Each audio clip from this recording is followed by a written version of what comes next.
Hare Krishna, muy buenos días.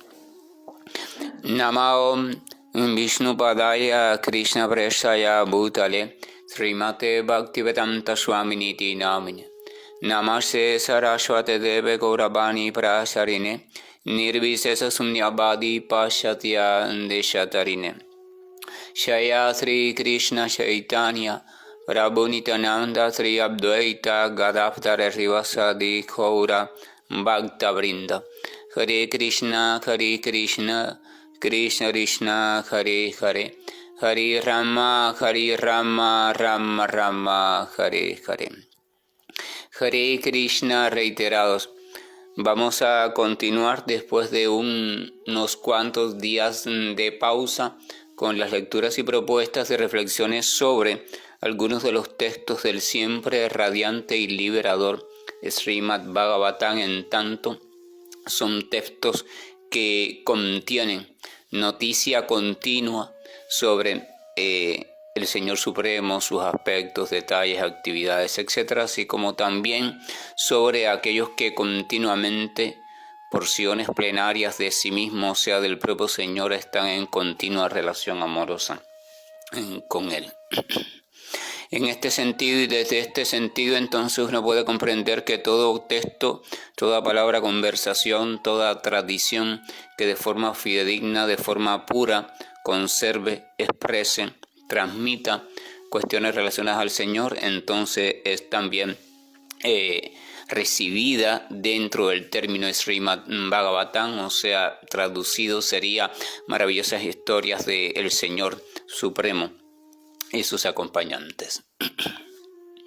En ese sentido, pues también mis respetuosas reverencias hacia todo texto y hacia todo portador y transmisor y cultivador de dichos textos y dichas narraciones, pues sin ellas no hay forma de que la criatura perdida en su propia ilusión pueda tener idea de que existe algo más allá de su burbuja ilusoria, y si no tienes idea, entonces nunca puede encaminarse hacia ese rumbo, y si no se encamina, nunca puede liberarse de la rueda del sufrimiento, de la rueda de apariciones y desapariciones en los mundos de energía material o de conciencia material o de conciencia ilusoria, como prefiera cada quien llamarle, o los mundos de los espejismos, las oscuridades, las luces y las sombras.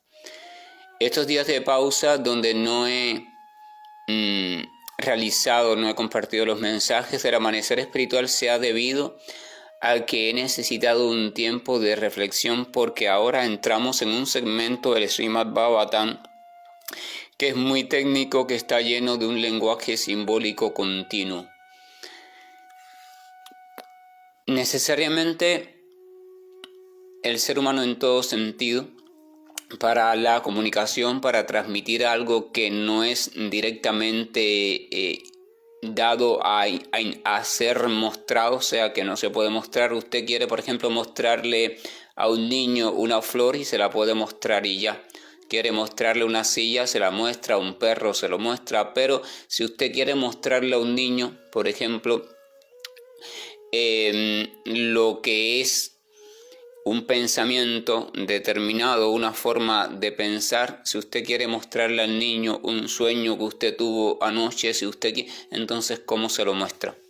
No hay forma de mostrárselo de modo directo, o sea, sí la hay, pero no está al alcance común del promedio de las personas, y por tanto hay que recurrir al simbolismo, hay que recurrir a una especie de cuestión intermedia que sea accesible para el que cuenta y accesible para el que escucha, y entonces desde allí tratar o hacer el intento de transmitir lo más cercanamente posible a aquella realidad que se quiere transmitir y que no es experimentable directamente por aquel que va a recibir el mensaje. Así que la vida del ser humano, desde el punto de vista de la comunicación y el lenguaje, necesariamente necesita del simbolismo, pues a través del simbolismo es que se puede acceder a la profundidad cuando aún no se está listo para acceder. El ser humano, teniendo una cualidad en potencia de trascendencia, pero no estando listo, no estando entrenado, no estando despierto a esa cualidad, no puede acceder a ella. Pero al mismo tiempo siente en lo profundo sed de ella. El ser humano tiene sed continua de lo trascendente, de lo pleno, de la existencia pura en sí misma, y por eso continuamente está buscando la felicidad o el placer, porque internamente los necesita, pero todavía no tiene idea clara de qué significa eso de felicidad y placer, y lo va buscando allí donde se encuentra, o sea, en este mundo material y desde los personajes que él mismo se ha ido construyendo y que la sociedad y la cultura se han encargado de perpetuar para su buen funcionamiento, pero al mismo tiempo han terminado siendo cárceles, puesto que los personajes están viviendo desde la no libertad de la ignorancia. Entonces el simbolismo, ¿qué pasa con el simbolismo? Hay dos tipos de simbolismo. Está el simbolismo que surge como reflejo espontáneo de lo otro en ese espacio intermedio, y está el simbolismo que se construye. O sea, se construye como un acuerdo cultural y después todo el mundo lo conoce y ya se hace fácil interpretar y no es dado a errores o a malas interpretaciones o interpretaciones erróneas. Ese simbolismo, por ejemplo, usted va por la calle conduciendo su auto y ve una flecha en una dirección determinada con un color determinado, y ya usted, por los códigos del tránsito, sabe qué es lo que se le quiere señalar o decir. Eso ahí no hay duda. ¿Por qué? Porque ese tipo de símbolo ha sido construido por el ser humano y se ha llegado a un acuerdo para que sea un significado único y universal, o sea, se maneja así en toda sociedad. Ese es el simbolismo, pero el humano no puede construir simbolismo de lo que le trasciende. Entonces, ¿qué pasa con lo que lo trasciende? Lo que lo trasciende ha sido transmitido en forma simbólica por aquellos pocos que desde su conciencia liberada han accedido a lo trascendente y han accedido de forma real, no de forma ilusoria.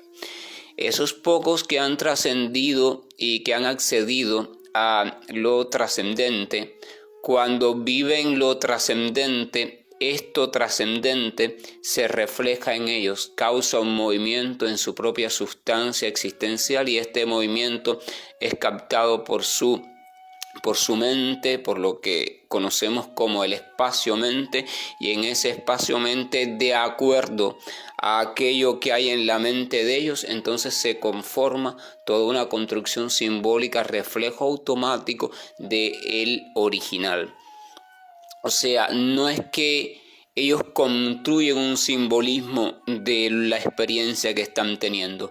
Ellos están como espectadores conscientes del simbolismo que se construye por sí mismo como continuo reflejo actualizado de esa experiencia trascendente, y después transmiten ese simbolismo tal cual lo percibieron.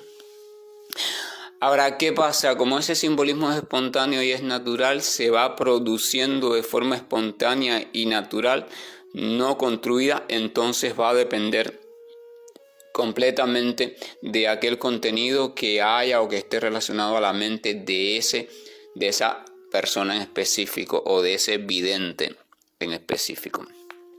Por eso es que vemos que una misma cuestión es abordada por muchos videntes por simbolismos muy diferentes, y no es que ellos los construyen diferente, es que necesariamente se refleja en ellos de modo diferente, pues el simbolismo no es más que una construcción, y toda construcción se hace con los materiales disponibles en aquel espacio donde se construye. Nadie construye con un material que no tenga disponible.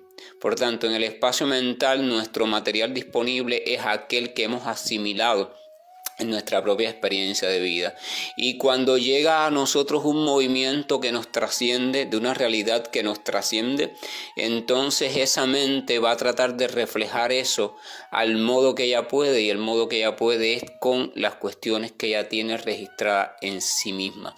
Construye la construcción simbólica de eso que no puede expresar directamente y que no puede de hecho vivir tampoco directamente desde el estado de conciencia material. Entonces el simbolismo en ese caso se vuelve completamente individual, completamente personalizado. Ojo, personalizado, no construido por la persona, pero personalizado en tanto se construye en sí mismo sobre los símbolos que esa persona dispone en su mente.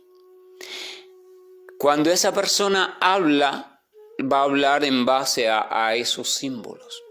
Pero esos símbolos tienen un significado específico que solamente son conocidos a plenitud y en perfección por esa misma persona, pues a fin de cuentas son sus propios símbolos. Ahora, esos mismos símbolos para otra persona pueden significar algo diferente o algunos de ellos tener una variación en su significado, lo cual va a hacer que si la otra persona u otras personas en ese mismo tiempo, en otro tiempo, tratan de adivinar, tratan de captar lo que lo simbólico quiere decir, o tratan de tomarlo literalmente, o tratan de descifrarlo, entonces muy pocas veces podrán acceder a lo trascendente que se está traduciendo en ese simbólico personal. Y ahí está el gran problema de tratar de interpretar la literatura simbólica sagrada desde la interpretación propia.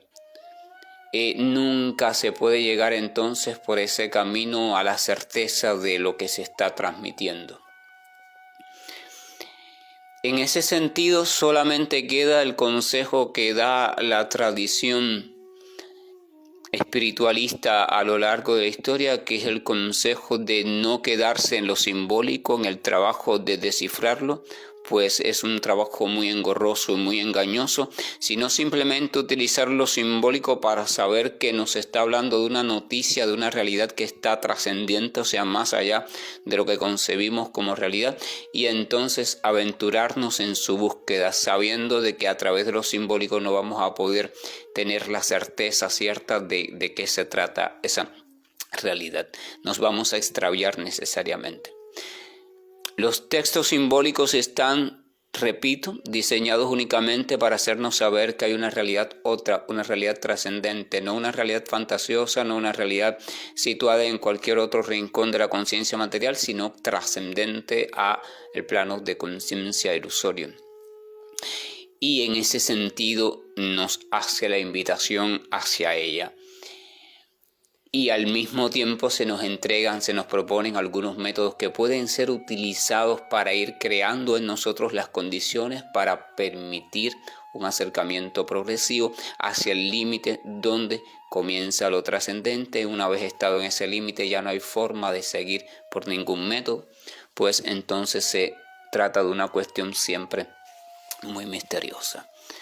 Por eso me pasé varios días preguntándome, ¿leo este fragmento del Srimad Bhagavatam? No lo leo porque indudablemente la mente de muchos de ustedes va a tener la tendencia de querer descifrar cada símbolo. ¿Qué significa el fuego? ¿Qué significa el aire? ¿Qué significa esto? ¿Qué significa aquello?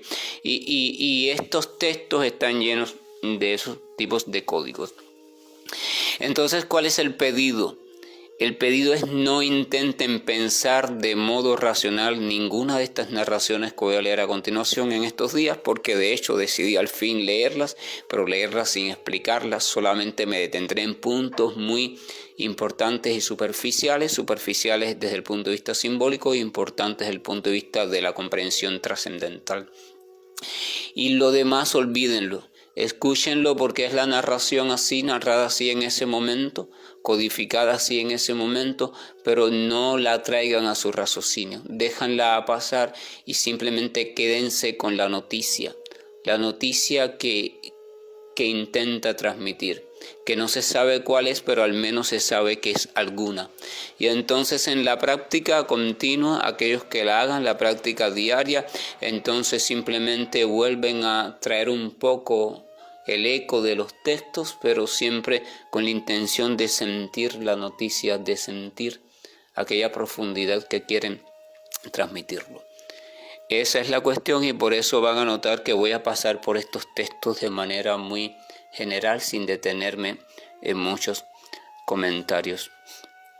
El último texto leído decía, vamos a recordar que es supuestamente Brahma, el creador del universo material, que le está comenzando a responder una serie de cuestiones que Narada, el gran sabio de todos los universos, gran devoto del Señor, y además de eso, desde esta cosmovisión participando al modo de hijo de Brahma, o sea, uno de los hijos primeros o de las expansiones primeras de Brahma, o lo que es lo mismo, personificación de algunas de las cualidades de Brahma o del Creador.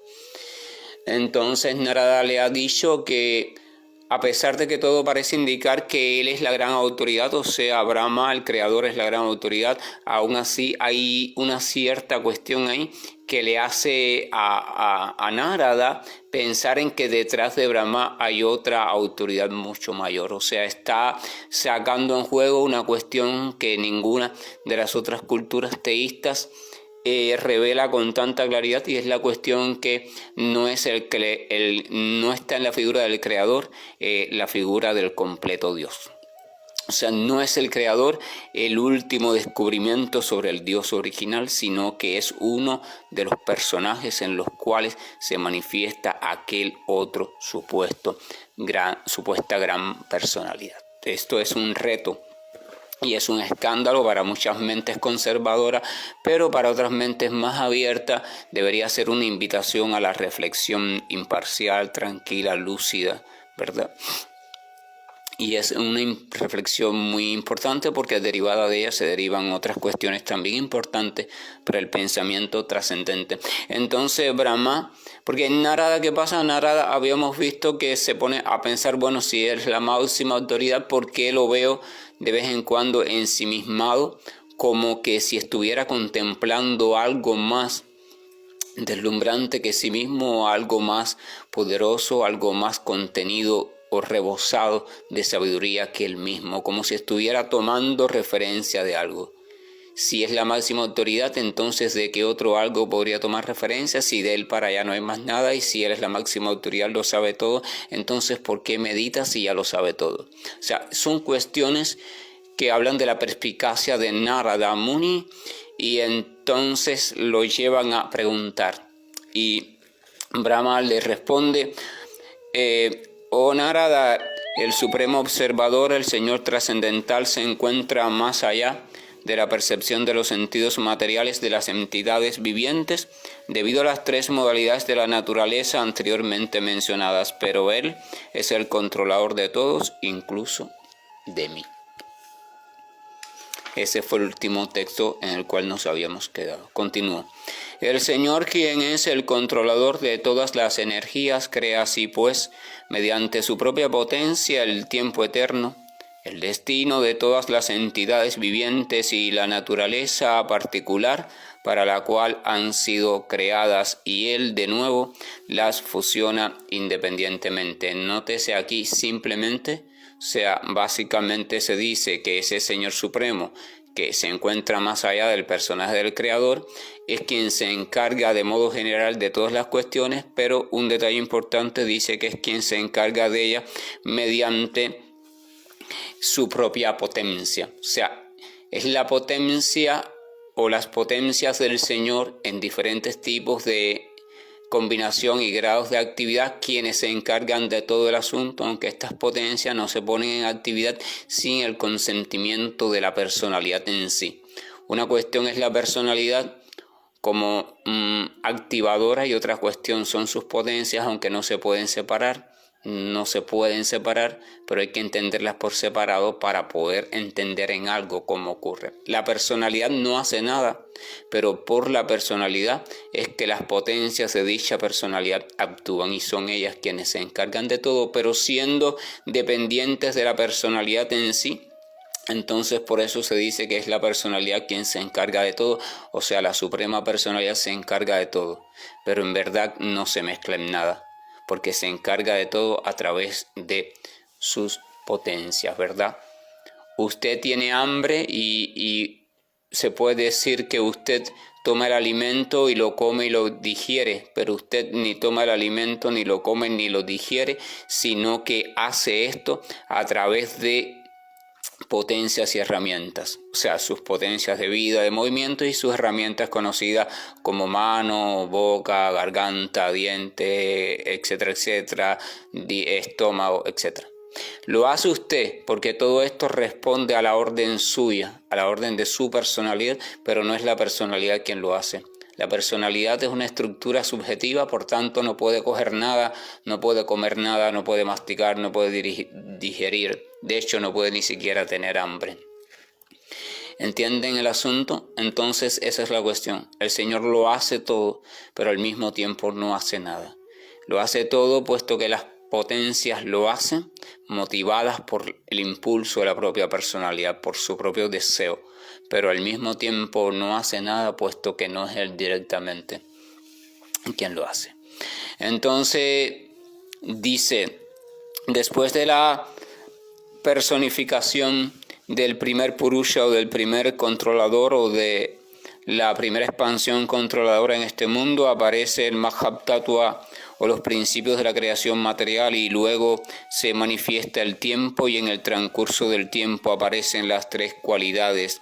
Naturaleza significa las tres apariciones cualitativas, ellas se transforman en actividades. Y aquí empieza una dinámica narrativa organizada pero muy general. Dice que después de la encarnación del primer Purusha, la palabra Purusha significa varias cosas, a veces se le puede entender como persona, se le puede entender como disfrutador, como dueño, cuestiones así.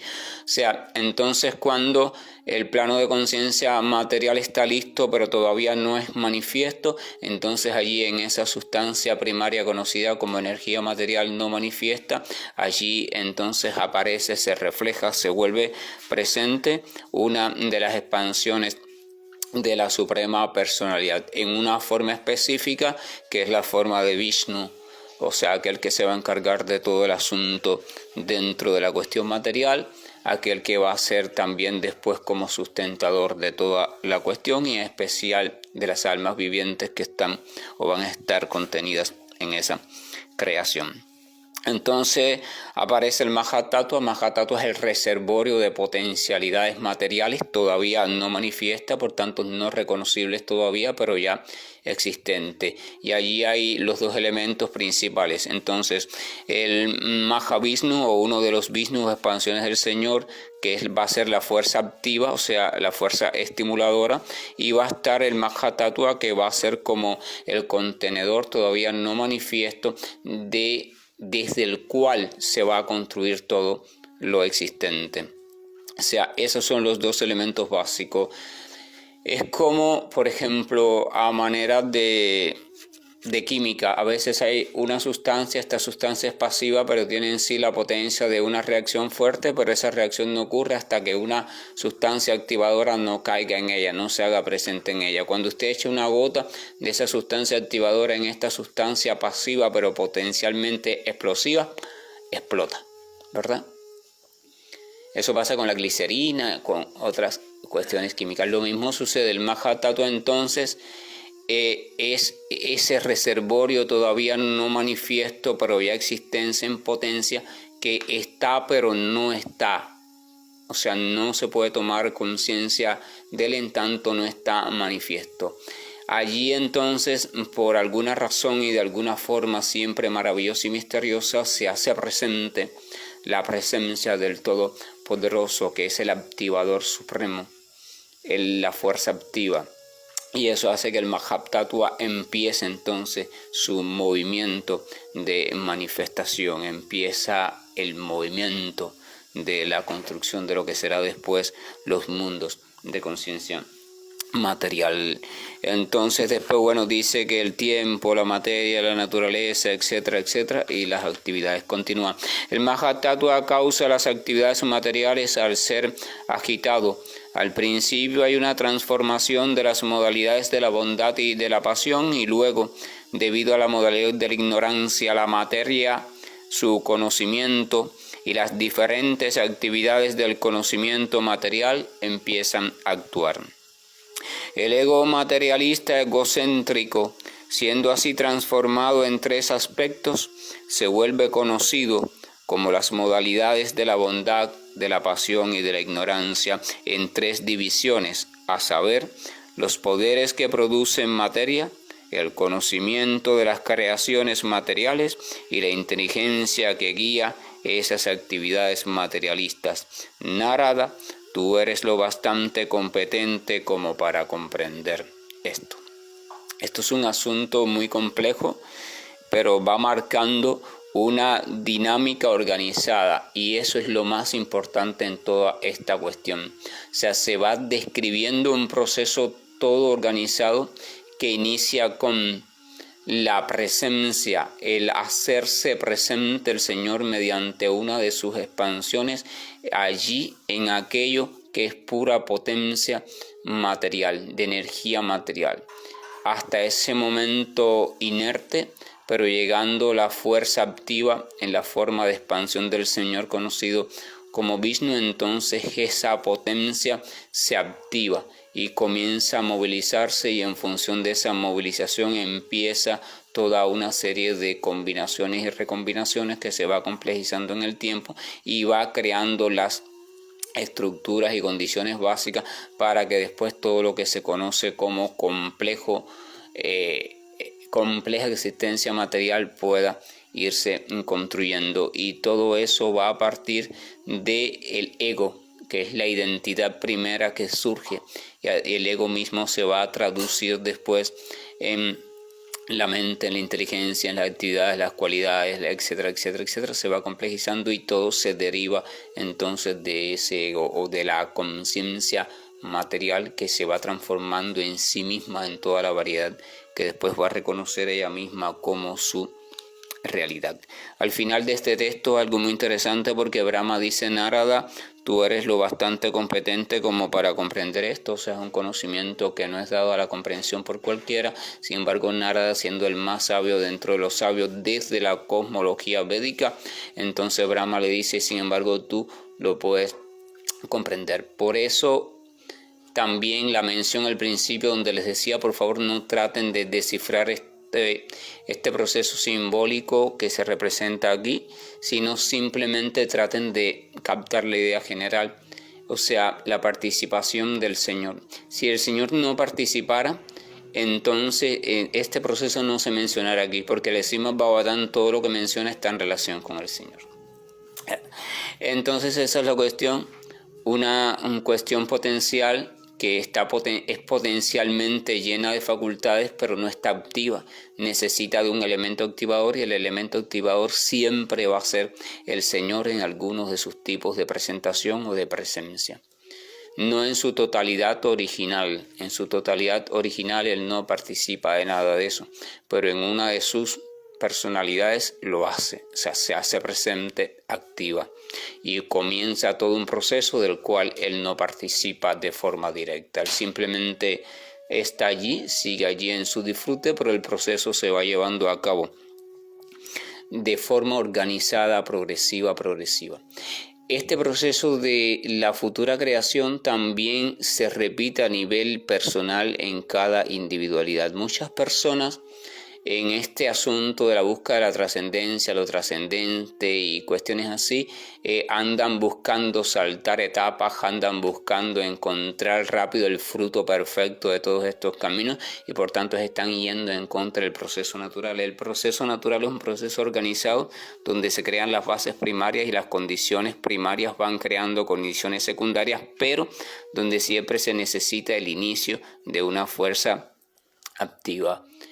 El proceso ocurre solo por propia transformación consecuente. Una vez una etapa esté completada, esa etapa introduce a la otra, que después va introduciendo a la otra. No podemos ir dirigiendo nosotros que llegue o no llegue la etapa, que llegue la siguiente o que se salta a la otra, porque entonces lo que hacemos es lo que hemos hecho. La humanidad ha hecho, y sobre todo en estos tiempos modernos, crear su propio proceso. Y cuando uno crea su propio proceso, entonces primero tiene que hacerse responsable del propio proceso, segundo tiene que dirigirlo en todo, y tercero, como no tiene conocimiento perfecto de nada, su dirección va a ser siempre equivocada. Fuera de proceso y fuera del tiempo necesario. Esto es importante. Por eso durante la práctica tenemos que liberarnos de esa idea de conducir el proceso. Hay que simplemente comprender ¿cómo se dice cuando? La completa autodirección que el proceso tiene sobre sí mismo, y simplemente debemos ponernos en manos de la propia práctica y vigilarnos de participar lo menos posible en su conducción.